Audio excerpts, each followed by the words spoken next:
Salut! La dernière fois qu'on s'était quitté, on a vu que Nate avait réussi à rentrer en contact avec les Waorani.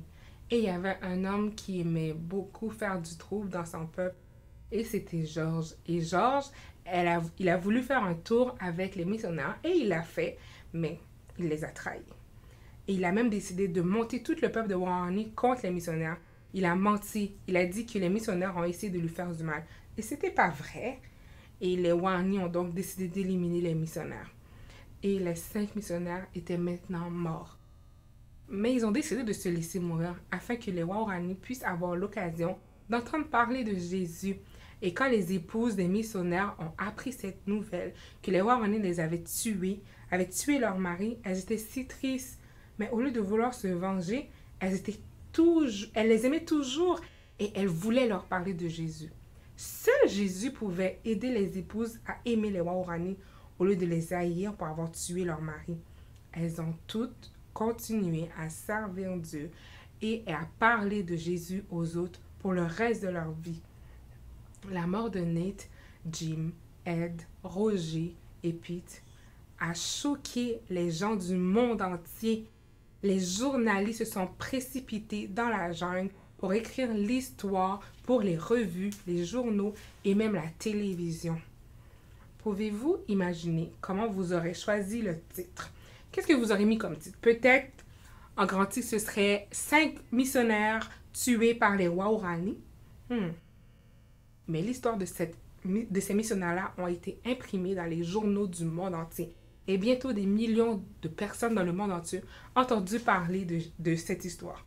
Et beaucoup d'entre eux ont commencé à prier pour les Waorani. Et beaucoup de gens qui ont entendu l'histoire se sont rendus compte que Dieu voulait qu'eux aussi soient des missionnaires. Donc Nate et les autres n'avaient pas gaspillé leur vie. Dieu les avait utilisés pour aider des milliers de personnes à commencer à prier pour les Waorani et aussi à devenir missionnaires. Dieu a utilisé leur histoire pour aider Dahomey. Et Dahomey voyait les images dans les journaux. Elle a entendu parler de ce qui s'était passé. Elle était triste parce que la sœur de Nate était son amie. Mais Dahomey pouvait voir que elle ne détestait pas le peuple Waorani. Et Rachel voulait toujours apprendre leur langue et être leurs amis. Elle aimait ses ennemis au lieu de vouloir se venger. Dahomey n'avait jamais vu personne faire ça auparavant.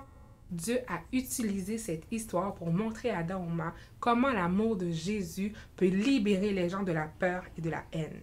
Rachel et Dahomey ont parlé de Nate et des Waorani qui ont rencontré les missionnaires sur la plage avant de mourir. Dahomey était très contente de voir les photos que Nate avait prises.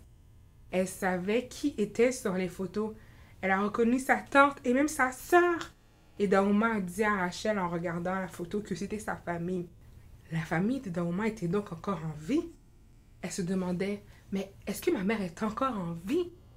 Wow, est-ce que Dahomey voudrait revoir sa famille? Et elle se demandait aussi, est-ce que sa famille voudrait entendre parler de Jésus? Tous ces questionnements qui se déboulaient dans la tête de Dahomey. Elle pensait à sa mère, elle pensait à sa famille. Et elle voulait que toute sa famille puisse entendre parler de Jésus. Est-ce qu'ils vont pouvoir entendre parler de Jésus vraiment? Pour savoir la suite, reviens-nous la prochaine fois.